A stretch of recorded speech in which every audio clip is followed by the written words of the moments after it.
3, 2, 1. And we're back.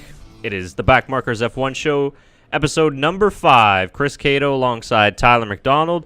Shaker Barty on the computer, working our entire technical setup. So glad that everybody could join us again after the Easter holidays. I hope everybody at home had a good Easter. Did you have a good Easter, Tyler? I did. I got chocolate, so a lot of chocolate. That's all I care about. Yeah, we're Kinder Buenos, man. Slightly, Underrated. So underrated. Yeah, blood sugar is slightly high. Still legal in Canada.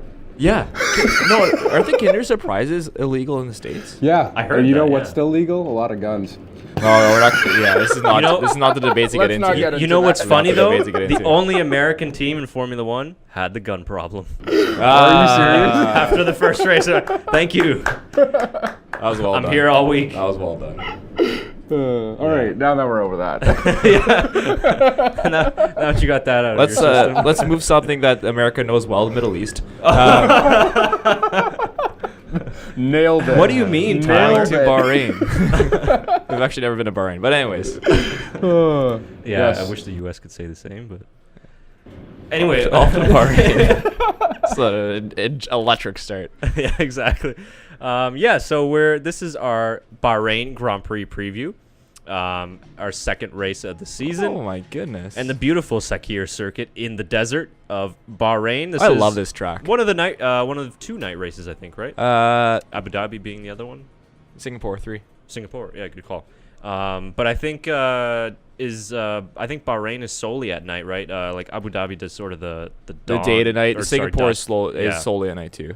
Okay, yeah. So that's one of those. Oh, this is a night race. Yeah, and it provides a beautiful It setting. is a fantastic circuit as well. Yeah. I love this circuit. Yeah, so we can just scroll down there and you'll see the graphic of the track. So the Bahrain circuit, of course, last year won by Sebastian Vettel. A total of 57 laps, race distance going just over 307 kilometers, 308.2 kilometers. And the circuit length 5.4 kilometers. The lap record held by Pedro de la Rosa in 2005. There's a name. Yeah, That's a name. The first race was held in 2004, so I guess it's relatively still a new circuit. That gets beat this year. Yeah, probably. I definitely think so. But yeah, I mean, I like the fact that it's a night race. It provides just something different. It provides something exciting. We have seen some good battles in 2014. Of course, Rosberg and Hamilton had a really good battle on track. So Bahrain kind of lets itself to some good overtaking here and there, and some good battles. Usually a pretty exciting race in Bahrain. I don't remember too many boring races in Bahrain. Really enjoy the second sector there. It just a lot of technical turns, a couple of straights, and a couple of fast lefts and rights. It's a nice sector. Really gets to showcase the cars and the drivers. Even sector ones. And I really enjoy this track. There's a bunch of everything. You have obviously a lot of straight line speed is needed, but the tire wear that involves at the end of sector 1 and into sector 2, we knowing how hot it is in Bahrain, it leads to some very interesting strategies. And Pirelli is bringing super softs and medium, or we can actually pull let's that pull it up in the tire. So these were the super selected sets. soft and mediums. Yeah. So And you can see here which driver has selected. Bottas has only one medium Yeah. compound. It's very interesting because I think that would be, even Stroll, I think that would be the tire I would choose. I would go first stint on the super softs. Would you one stop it? And I'd try to one stop it. I'd go to the mediums after. And then if needed, if there's this bad tire where you need to do two stop, pop back on the red super softs at the end of the race. But my middle stint would be mediums, or my middle to last. Or if there's a safety car. Or something Yeah, like exactly. That. Yeah. Yeah, I think you're going to be seeing Mercedes probably on the harder compound. I think they can do. Obviously, they'll be probably starting on the super softs from qualifying, but and you can tell Ericsson's going to do that strategy because he has 3 sets of mediums. Yeah, well, for the back markers, I think it makes sense. To try and maybe go for those longer stints if they can do it. Well, Alonso and Van Dorn and the McLarens, they have the same amount. They have 1 medium, 3 sets of softs, and 9 sets of super soft tires. So they're really going to be expecting aggressive 2-stopper.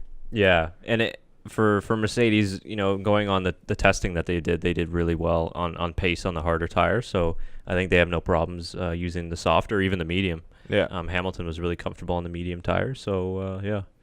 Usually we see the Ferraris best with the super soft tires. That's their kind of tire choice. Where I find Mercedes is better on the soft tires, the yellow wall tires. Yeah, and I think Red Bull really struggled on the super soft as well. I think that's Verstappen had to spin with the super soft, and they kind of didn't find the right balance with it. So it seems like teams are still trying to figure it out. But Mercedes, I think, were the best on the soft. Yeah. Going back to Australia last weekend. But I think it's still early, and of course, the ultra soft as well. We won't be seeing it this weekend. We'll be seeing the hyper soft for the first time, I think, in Monaco. So Monaco would make sense as the first time we see that. Yeah, so it's pretty much, I think, just going to be like a qualifying tire. For the top 10, it'd be yeah, exactly. First stint. It's hyper soft as well. Mm-hmm. Probably see in Canada too, I would think. Yeah, usually Monaco and Canada have the same tire compounds. Mm-hmm. I think they have announced it for Canada as well. I'm not too sure. I don't remember it, but. We won't have to worry about that tire for a couple of races. And going back to last year's race, it was Vettel who came out victorious. Yeah. Of course, Hamilton had the pit stop penalty for speeding in the pit lane. Verstappen had a brake failure. I think that's right, the brake failure. Yeah, and I think Stroll and Kvyat who came together in turn 1. Yeah. so I or was remember it that Sainz? one. Maybe it was Sainz. I know it was Sainz. It was Toro, Sainz. So yeah, it was Sainz because he was coming out of the pits and came in flying on the inside, and Stroll was just doing his normal. Yeah, hit the apex, and Sainz just plowed right into the side of him. Yeah, yeah, we're definitely not missing that. And Stroll, boy, Williams, not looking very good. Well, they are known for their straight line speed, right? Well, so this would be a race for them. If they're gonna get points in a race at the start of the season, it's gonna be this one. I mean, I hope so. They didn't look good last weekend. I mean, one retirement from Sirotkin, and Stroll wasn't really happy with the car, so they might be sort of at the back of the pack this year, like we predicted. Judging from the first weekend, maybe back there with Toro Rosso too with that Honda. Yeah, depending on where it goes. But yeah, last year's race. Obviously, the race has not happened yet. Yes. In case you're wondering. Yeah, but they looked. I mean, the cars just look so good with that. They look like a glossy finish with the lights. I love these cars under the lights. It looks fantastic. They look great. If I was a car manufacturer, I'd make sure that the paint going on for that race would be a glossy paint, a glossy texture, rather than like a matte finish like the Red Bulls have. Look at that jib, beautiful, beautiful camera angle. And that's actually one thing that we can talk about. We mentioned, if you guys saw our Australian Grand Prix preview, where we were going to talk about sort of some of the broadcasting elements of the race, because that is the field that we are all in this room, and that we all have the expertise in. So not really much changed in terms of the coverage. I mean, we're looking at the race highlights from 2017. No, the graphics have changed, but they look great. There's nothing wrong with the graphics. Yeah, graphics have changed a little bit, certain elements. So, see, Shaker, if you can go back to that Australia race highlights from last weekend. I think you had that open somewhere else. But there's a couple things that I sort of noticed right away that I liked, and some other things that we didn't like, so we might be able to see them here. So they changed, obviously, the logo, which in turn they changed the text. So I'm okay with it, I guess. It kind of stands out a little bit more. Yeah, it's growing on me. Yeah, so you sort of got used to it. Same with the logo. I mean, it was just more or less like the halo. You just get used to it after a little while. In terms of the graphics sidebar, they sort of the same. They were missing a couple elements like the tire compounds that they were on. I think they'll get that eventually, but there was a little bit of a graphic glitch to start off with, but I mean, it's the first race of the season. So. Yeah, but there wasn't any sort of major issue where it was missing. I think last year or the year before it was gone in like free practice. They didn't have it at all. Yeah. So that was completely missing. And then I like the new team radio with graphics. The faces. Yeah, so you can sort of see it more personable. So see if you can actually pause it here, Shaker, because this is obviously the main one to talk about. So the T-cam, obviously not much to see now. No, you're just seeing a basketball hoop. You're still going with that. It is. Chef Curry should be dunking on that or something. Yeah. But I mean, what I would do is I would have two cameras. I'd have one camera in the front of the halo, pointing towards obviously the front of the car to see the tires, wing, whatever, and then I'd have the other one just underneath where the I guess the T part of the halo is in front of the driver's face, and I'd have it inside of there. That way you can see the driver and his reactions. Yeah. That's the only thing I can think of. Or have one just underneath where the M is in Magnuson, but underneath, so you can see the steering wheel and through the side of the halo. Like, yeah, there's different options in this T cam. I would like to see more of the front of the car, you know, like just as they're going through, because like just it's cut off at just the wrong part, Right. in my opinion. Somebody made a meme. You guys know those like security things when you get onto certain robots or certain websites where you have to prove you're not a robot? Oh yeah. So they had like this shot of the T cam, and it's like select all the squares where you can see the track or something like that. So they had it set up that way. I don't know if I'll maybe find it later and give proper credit to whoever made that. But yeah, you just can't see anything. They have to use more of that nose cam now because I looked into this and they can't change it. So we're stuck with this. So the regulations, everything have already passed. So it was said that in June of 2017 is when they finalized like all the camera that go actually on the car for the next season. So they can't change it. So we're pretty much stuck with what we have now. But I was surprised that they didn't think of that earlier. Like, wouldn't you think that if you go to that T-cam camera, that the halo would be in the way? Yeah. So you'd have to put cameras somewhere else. Like you said, they used to do that camera where they'd put it on the steering wheel and you can see the driver. Because now you can't see the driver. And when they go into the pit garages, they put the monitors like completely surrounded. It's like a shovel. Yeah, it's a new so you can't see monitor. the driver at all. So it's like, I mean, you know, that's one of the things that you want to see as a fan. I mean, even Lewis Hamilton said he might as well paint his helmet white, and then, you know, he can shave off a couple grams of paint because nobody can see his helmet anymore. Yeah, that's true. So obviously we're stuck with it now, but I think the director of the show is maybe going to have to use other camera angles when sort of going one-on-one driver battles.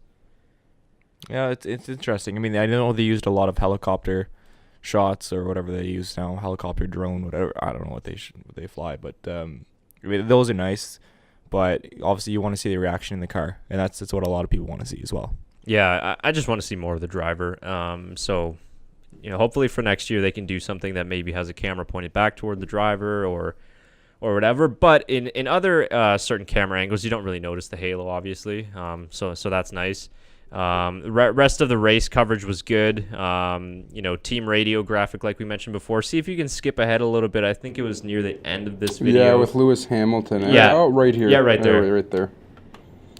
Let's see. Yeah. There we go. There we go. So, and perfect. They have the side. So what I like, let's start with just the side graphic here. What I like have they done for this season is for somebody like me who has like really bad eyes. I mean, I got like a 55-inch TV at home downstairs, but I still can't see shit. But I like that you can see it bigger now. So you see the big, you know, yellow for the safety car. Okay, major incident. And then they have like small individual drop downs that come out and show the driver or shows the gap. I like the team logos on the side as well. Yeah, I do. I was think just about to say the same that's thing. just yeah. it's a small but nice touch. Yeah, and then I read that they were going to add like the tire compounds eventually to the side of it too, because I think one of the things they're missing. And then the team radio, it stands out a lot better now. We can see obviously the driver's face. Yeah, so you get a little more personality. So I like that they've sort of done that. I have a feeling that the sort of the graphics package and more of the broadcast has gone a little bit more North American. North American owners. So yeah, so I makes think sense. that has a lot to do with it. I mean, if you watch NBA, NFL, or NHL, it's more of a similar types of graphics. There's like more this. quick cuts now. Yeah, a little bit more. They didn't really miss much. I mean, the crew was tip top they did a good for the job. first race. I like this over here too. Everything's just all together instead it's of all it's over clean. the place. Yeah. Exactly. That's a perfect word, I think, to sum it up, is that it's nice and clean and it's easier to see from my perspective. And then the other thing that I like, too, is on the individual driver-to-driver battles, they bring out the little lower third, and it shows, you know, the gap, and it shows, obviously, whether it's plus or minus in terms of, you know, who's quicker. It shows if DRS is available. I think probably they'll add tire compounds to that as well, so it's just easier to see. I like that. I like that little graphic on the bottom. And I think that's a big one in NASCAR. They have that. Yeah. So they've kind of taken that from NASCAR, which, whatever, it's fine. I always enjoy that graphic from NASCAR. So, especially when battles are getting close, you can see which car is best in what scenario, who's better in a straight line, who's better through the corners, who's better through the high speed, who's better through the low speed corners. It's a nice little touches that they have this year. One of the things that I think we missed was when they go to the onboards, we didn't see too many of the live telemetry, so like speed, the gears, Right, like that that's stuff right, that yeah. we usually see. So I don't know if that was just sort of a bug that they hadn't worked out and that they weren't ready for. So maybe that's another thing we'd like to see, because it's always interesting to see, obviously, the speed, the G-forces they usually include as well. So Yeah, that's nice. Yeah. prior years, they had even like thermal cameras on the tires that shows, the heat and distribution with the tires. So that's one of the things. But yeah, all in all, I think it's a good thing. And then, did you notice the new theme that they have at the beginning of the show? No. It's like so last year, or the last 10 years, I think almost, they had the stripes or whatever that would kind of. Oh, I don't know what you want us to call that. The intro video. Yeah, the thing. intro. Yeah. Yeah, this year is a lot nicer. It's longer, but it's just cut Yeah. better. Yeah, there we go. So official opening here. Again, like I said, they've made it sort of more Americanized now. I like it though. This is Yeah. a lot better. This is yeah. Similar to IndyCar almost, because the Yeah. IndyCar sort of does this type of stuff. But I like that it's personable. You see the drivers, it gives a little bit of flair, it gives a little bit of personality to it. That's a cool. That's pretty cool. No, this is nice and they make sure they have every driver on the grid. Yeah. They didn't miss one driver at all. Yeah. It was weird because on some of the graphics, they don't just put a headshot. They're putting like a full body profile, and then like one of them, like Leclerc, had like his jacket like half unzipped, and it was like, it looked like a supermodel type of shot. So it was a bit weird, but yeah, I like that they did that. They've added a bit more personality to that. So I think that has to do with probably the new owners. Oh, 100%. I mean, it all has to come down to how can you make the broadcast better? How can you make the fans be a little bit more engaged and have it not as separated? And that's one way to doing it. Just the little touches like that. And the video is well put together by F1. And I think that is a good start for where we're going to see the evolution of Formula One in the next 3 years towards 2021. Yeah, and it's important, right? Because you can probably say that 80% of the audience, maybe even more, is watching from home. I mean, Yeah. especially us. Yeah. We'll go to maybe one race a year in Montreal, and that's it. And the other 20 you're going to be watching on your TV at home. So it's even important for us to make sure that everything is in tip-top shape and we're covered. And obviously Sky Sports too, they do a fantastic job Yeah, with their they pre-shows. really do a good job. So they do above and beyond in terms of content, which is good for us. So yeah, and Shaker, any thoughts on the broadcast side of the race? I really like what I'm seeing. Like I've seen a lot of clips in the last couple of years, but you're like you guys said, everything is done together and everything looks super clear and looks clean and crisp throughout the entire broadcast. Yeah. So it's just those small things, right? Just fixing Yeah. the onboard positions of the cameras and stuff, but it's nothing that we can change for now. So we just have to live with it. Yep. That's sort of the motto. See where 2019 brings. Yeah. So okay, we got to live with it. On a note, but are they still using a lot of helicopter cameras? Or Yeah, are they they are. using are they adding more drones and stuff to it? I Or think are it's they all gonna- helicopters. Is it all helicopter I cameras? think they have a lot of pre-recorded drone footage. They might have. I don't know if they have any live drone footage During but the race, they 100% use helicopters. Yeah, I Yeah. would think so, right? Yeah. Because they need to keep going back. But, Exactly. Yeah, they have you saw in the opening to the Australia race, they'll do the drone, coming in from the harbor, the ocean, or wherever it's from, going into the city.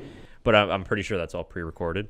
But yeah, I think they're still sticking with mostly helicopters. Yeah, when they do a great job too. Yeah, Oh, no, yeah. it's shot Those guys very are- well. Yeah, Fantastic at what they do. great pilots. And camera operators. Yeah, exactly. So taking a look, we had the driver standings just up. Obviously, after one race, it's not that important, but we can just kind of see. Yep, there we go. We can just kind of see the driver standings. Oh, after. there's an orange McLaren up there. Holy. Yeah, they did doing pretty well. Eh? Red Bull, though, kind of a frustrating weekend last week. So I think Red Bull is going to be looking for a huge bounce back race in Bahrain. You might just shake a clicking the constructor standings. And it'll be right there. You can see obviously a great week for Ferrari. But I think that the big one there is McLaren getting those 12 points towards the Constructors' Championship. That's huge for that mid-table, mid-team battle that they'll have. And to get 12 points over teams that they'll be competing against, like Haas, and we'll see if Force India's up there. I mean, we'll see. And Renault had to be 5 points up on Renault. That's absolutely huge for them. Yeah, and Ferrari already kind of creating a nice gap between themselves and Mercedes. Obviously, Bottas is race, going to have a big bounce back. But again, like if Ferrari double podiums again and, Valtteri doesn't, then, they just keep extending that gap. Yeah. So it'd be nice to see finally, somebody else leading the Constructors' Championship. But yeah, just quickly touching on Force India, really frustrating weekend for them. I mean, a good drive by Perez at the end to finish, I think it was P11 for them. But yeah, it just wasn't a good weekend. Yeah, they have a brand new car pretty much bringing it to Australia. It was different from testing, but it looks like they're going to be the ones losing out this year. Yeah, a almost. lot of tweaks they need to make on that car to bring it back to where they were last year. I'm kind of surprised that they changed a lot of the car from last year because they had a decent car last year. I think it's just going to be a thing of time for them. By race 4, maybe they can have things sorted.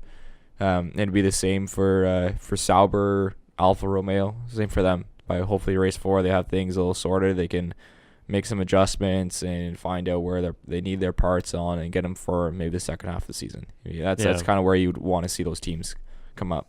Yeah, and I mean, Leclerc didn't have a bad race. I mean, I think he finished P13. So decent race again, took advantage of a couple of retirements. So there's still a lot that they have to figure out, obviously, like you mentioned, with the new partnership with Alfa Romeo. But, this is a big race coming for teams like Red Bull. I think Force India is going to want to bounce back too. But, with Red Bull, just going back to them, they sort of had a frustrating weekend with the penalty to Daniel Ricciardo, and then Verstappen spun. It just wasn't really comfortable with the car. I think he even damaged it early in the race. So, he damaged the floor on that spin. Yeah. Damaged the floor of the car. So, I mean, we'll see what can McLaren do. You got a couple of straights in Bahrain. I think this was the race where Fernando said GP2 engine maybe a couple. I don't years remember, ago. but it would make sense. One of these races anyway. But so it's a good test of that Renault power unit for McLaren. But where do you see? When it's this early in the season, it's hard to tell. But I think it's still big for these teams to finish as high as you can and to get, because the points are the most important. So really, really important, I think, for them. And we'll see with Kimi Räikkönen. I mean, is Kimi Räikkönen gonna try and go for the win? What is Ferrari gonna do in terms of playing out the championship? Are they already gonna start playing the championship game here and let Vettel pass if Kimi's ahead? I mean, I hope we don't see that. Like we mentioned in last week's episode, we want to see Ferrari with both drivers sort of battling at the top. Yeah, that's where you'd want them to be.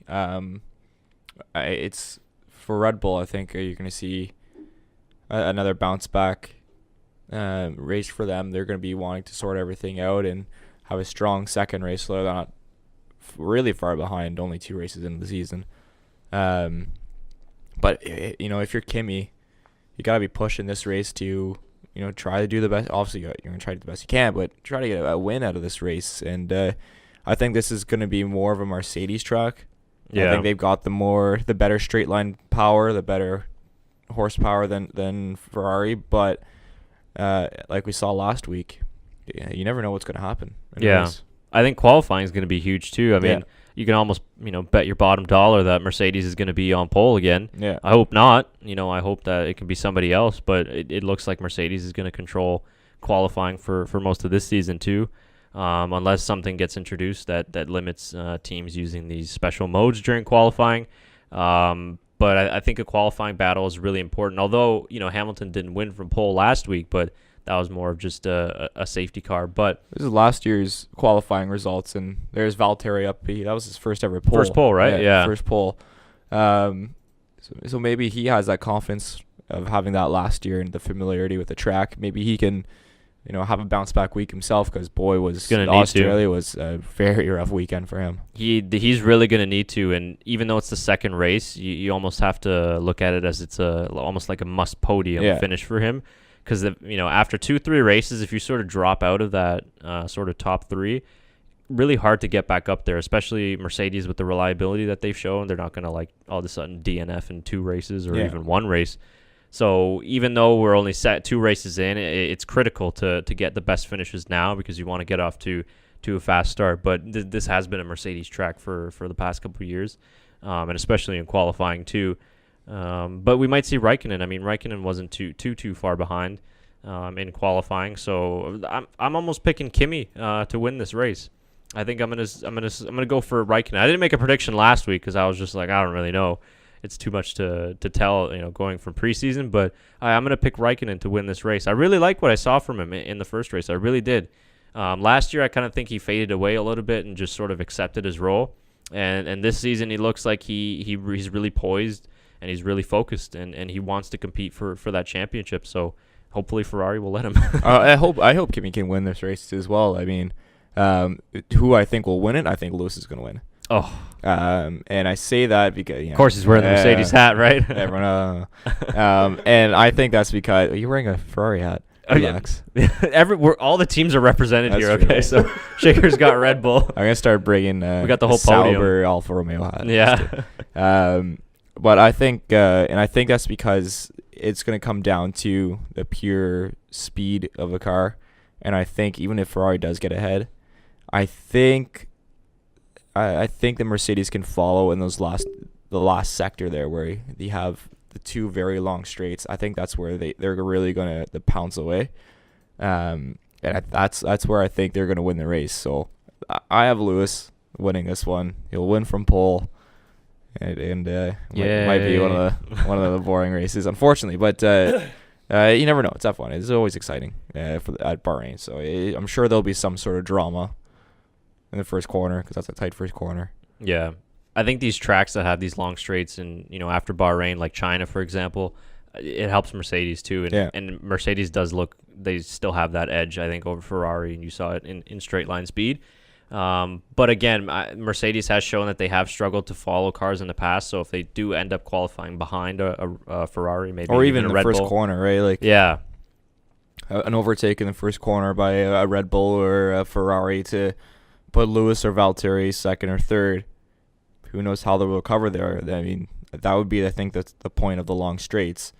For Lewis is back off in the dirty air in sector 2, then really start pushing in sector 3 for that DRS detection zone. I wonder if they're going to add another DRS zone to Bahrain. I mean, I know they added one to Australia, and that was kind of sort of last minute. I mean, it was a few days before the weekend started. Excuse me. I mean, right there in sector 3, obviously another massive straight. So it's a great spot. I don't think they would. You could add one. It's not an overtaking. I don't know if you could add one from 3 to 4 in order overtaking corner. Yeah. You could add one from 3 to 4 as well. That'd be a good spot for one.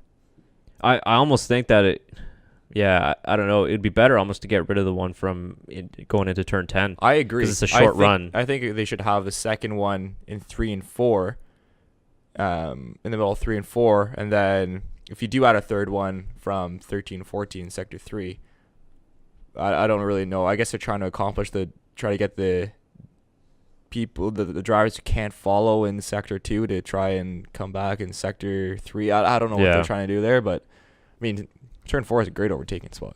Yeah, it definitely is. And I mean, it'd be tough to put it. I think you don't want to put it after turn 13 going into 14, just because that's a tricky braking zone before the straight. I mean, it's really easy to overshoot that and miss your braking zone.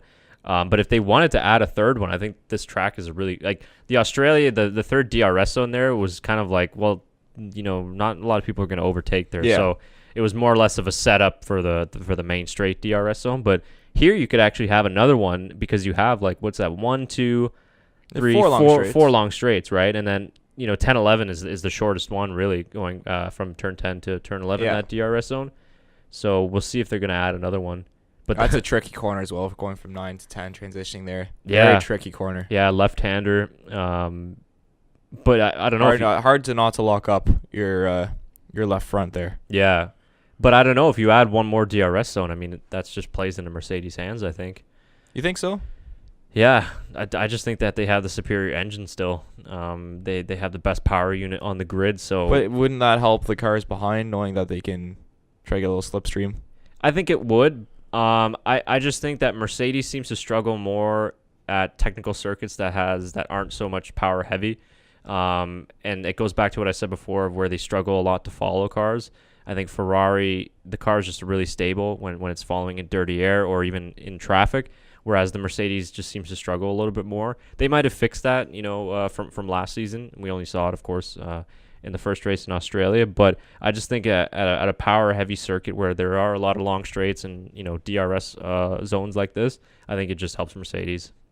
Yeah, that's a fair argument. I just think that you could have the teams be able to follow in that area and have that overtaking spot, especially going into turn one. I think it's a prime spot for it. And I think because that's what you need. If you're Ferrari and you're within that 1 second, you have your DRS, and then you have the slipstream as well. You can obviously get more speed than the Mercedes in that spot, unless Mercedes go in their party mode or whatever to try and counter, which they could. Yeah. Or use that extra 30 horsepower of their recovery system, which they can still use. You have to remember there's that as well to add on an extra 30 horsepower. But it'll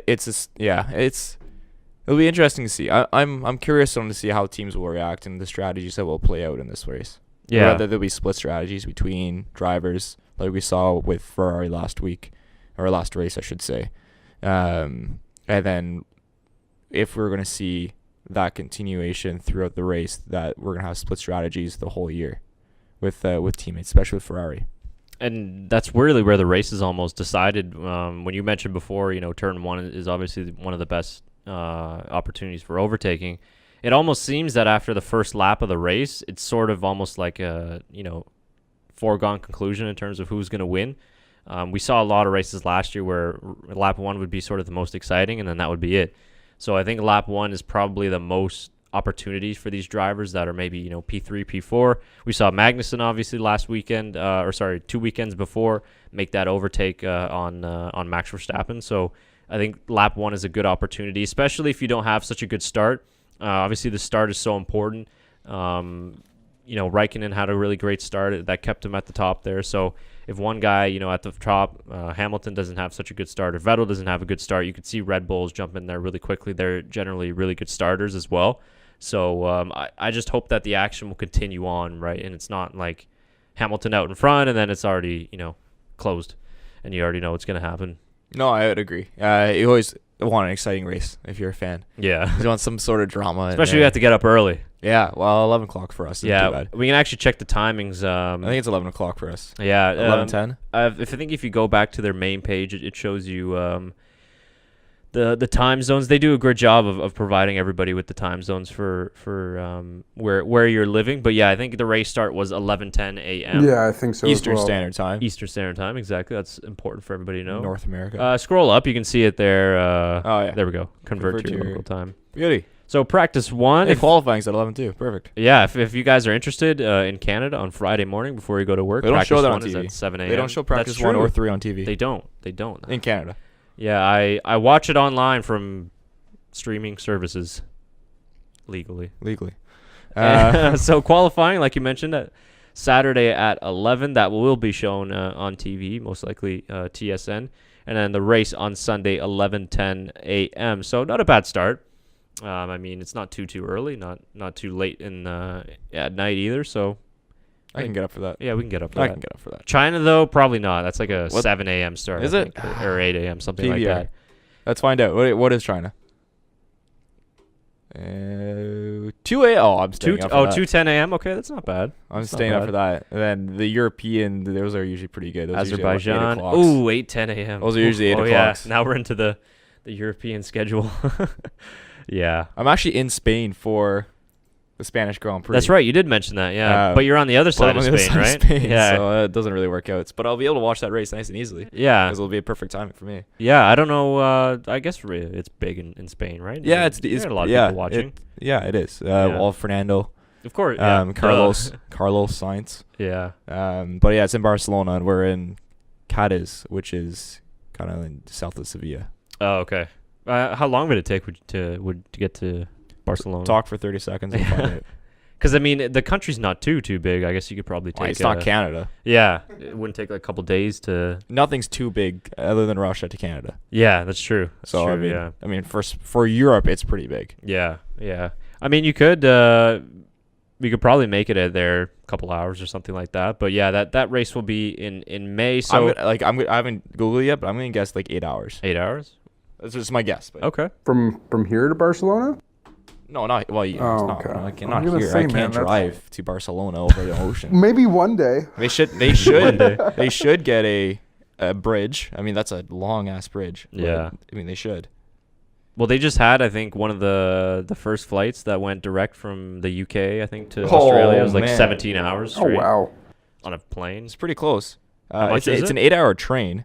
Oh, okay. But an 11-hour drive. Oh, okay. And you can't fly?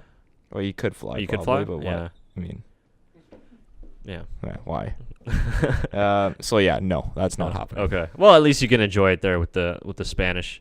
I mean, I am at the very southern tip of Spain, near Gibraltar, Oh, okay. and the Barcelona is the most northern part of Spain. So like, it's not gonna work. Not this time. Maybe next time when Maybe. when you're around. But Maybe I'll go to China instead.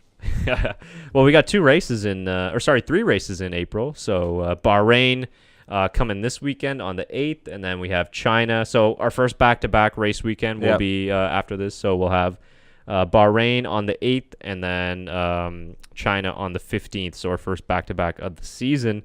And then after that, they'll be heading out to Europe for a few races, going to Azerbaijan, Spain, Monaco, and then coming to us. Coming home to Coming to us. us in Montreal in June. So And hopefully we'll actually be at that race and give you some great footage of what it's like to be at an F1 race. if you've yeah, never all been. of our footage will just be with fences included because that's, Yeah, well, that's yeah, about as much as general we can admission. see. Yeah, yeah, they don't allow us to get media passes just yet, but we're working on that. So the F1 season will come quickly. I mean, once you get past sort of that April, it just starts, and there's a big month in July, 4 races in July. So that's going to be pretty exciting. 2 back-to-back weekends in July. But for now, we got a healthy dose of races coming our way in April. Yeah, and I mean that's always exciting to have multiple races, especially the back-to-back weekends. Yeah, Hard on the teams, but fantastic for the viewers. You get to watch and not be away from F1 for too long. That summer break sucks. yeah, it 1 really month does. Summer break. Yeah. That's rough. It is rough, yeah. Same with the off season too, but now that it's back, it's just really nice.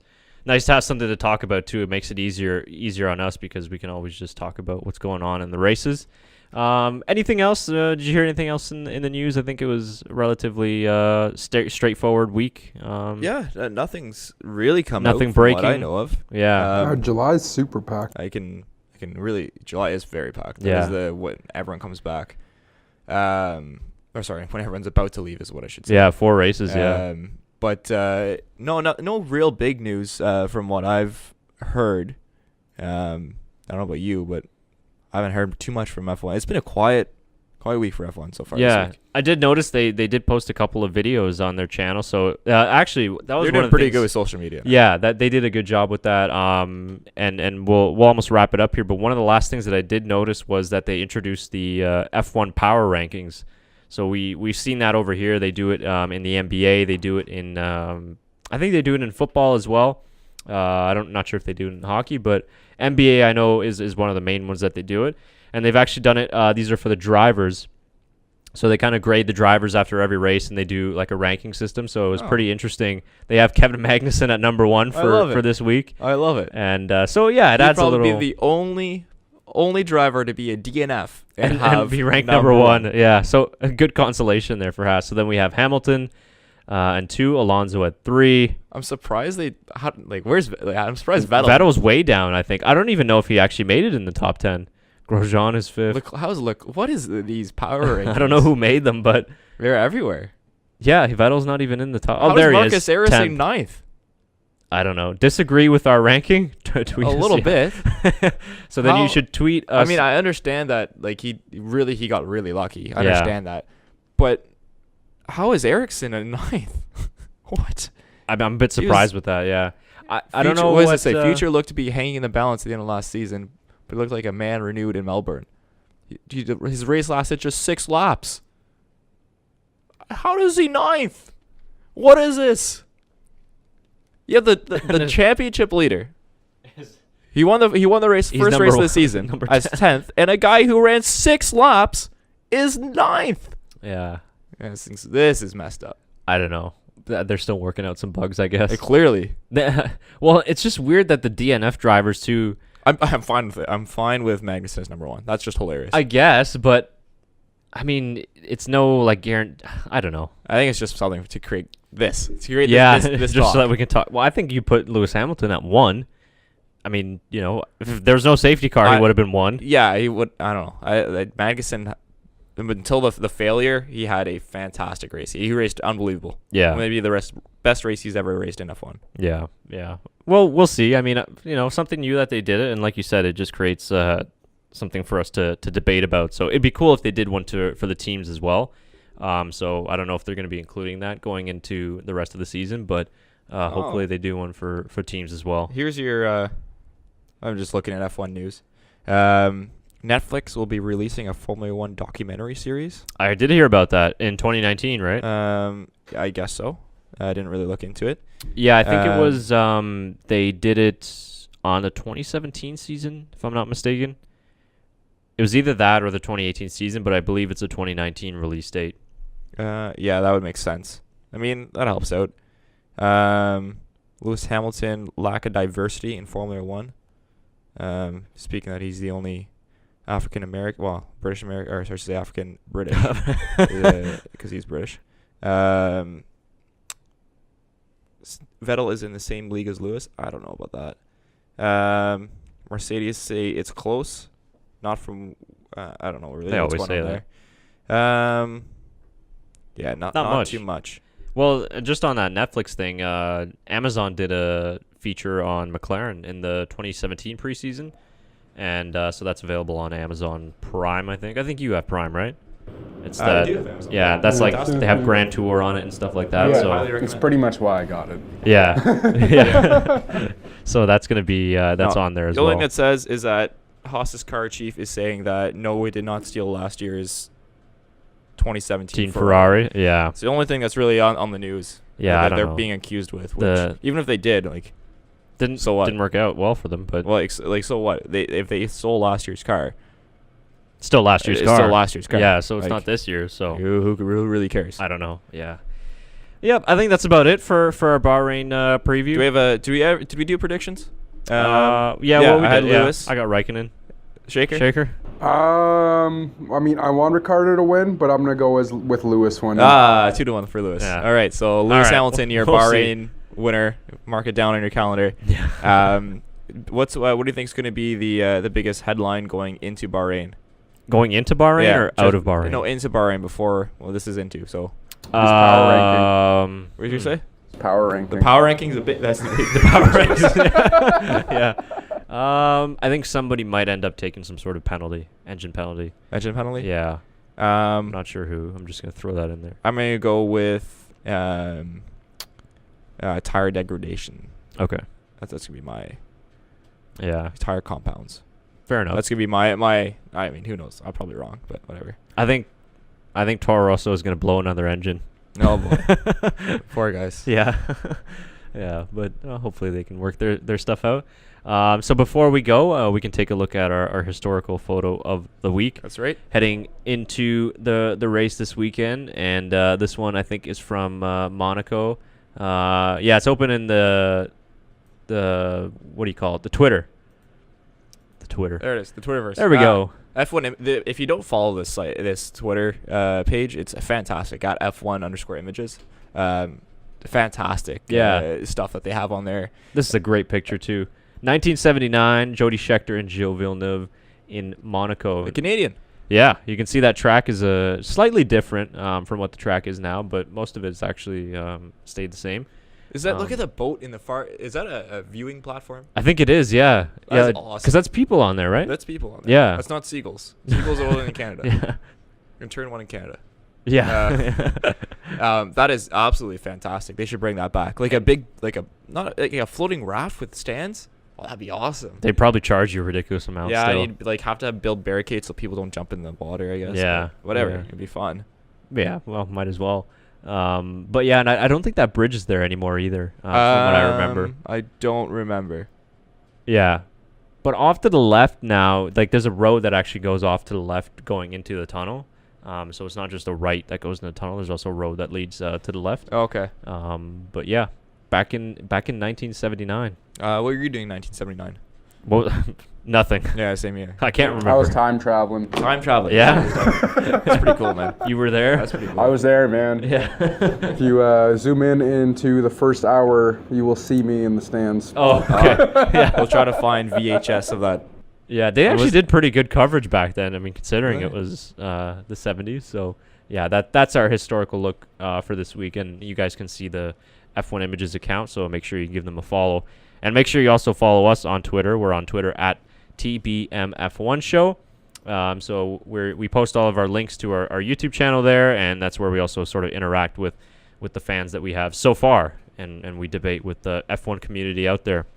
And we always love to hear from you. I mean, send us tweets. That's definitely not. Yeah, wrong spelling. Good try, Shaker. Sending us some tweets. Leave us some comments in our YouTube videos. If you want to be in our show, just send us your questions, and then we can include you in our show. We're always looking out for stuff to debate upon. Is there anything else from you, Tyler? That is it for me, I think. Other than everyone enjoy Bahrain, it should be a fun race. Yeah, it should be another good race under lights in Bahrain. Remember, everybody in Canada, if you're in the Eastern time zone, it starts at 11:10 a.m. So if you're in Central Time, it's 10:10 a.m. 10:10 a.m. Yeah. If you're in England, it's 4:10 p.m.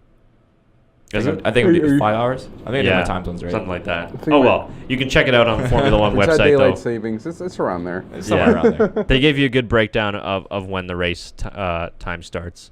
And then we'll be back after Bahrain. Tyler's going to go out to Tampa Bay. Is that correct? Yeah, Tampa Bay. So you're going to be in United Tampa Bay next week, right? I'll be I'm leaving in a couple days actually, so I'll be there for the race. Okay. I'll be watching from Tampa Bay. Hopefully, I have a nice bar that I can watch the race from. Yeah, we'll see. So we'll hear Maybe from you. You can Skype me in or something. Yeah. I don't know. Yeah. Well, Just we'll get just reactions of you during the Yeah. race. Yeah. Just record that. just make sure you stay up to date. So we'll see if we'll be back the week after. We'll be China again, so we'll have our Chinese China. Grand Prix preview. China, Grand Prix. as And Donald Trump would say. China. Somehow it has like 5 syllables. I don't understand. And they're in Shanghai, right? Is that Yeah, I believe it's Shanghai. Shanghai. So that we'll be back for the Shanghai or the Chinese Grand Prix. And I think that's about it for us. I think so. Yeah, perfect. Thanks so much, everybody, for joining us. Make sure you hit that subscribe button on our channel for all of our latest content. We're the BackMarkers F1 Show on YouTube. We're also on iTunes, so we recently just added our show to iTunes. So for all the Apple, iOS, not Android, the iOS users out there, you can give us a follow also on iTunes and stay up to date on all of our podcasts through that platform as well. As usual, Tyler, Shaker, thank you very much for joining us. Once again, everybody at home, thanks for watching. We'll be back next time. Until then, bye for now and enjoy the races.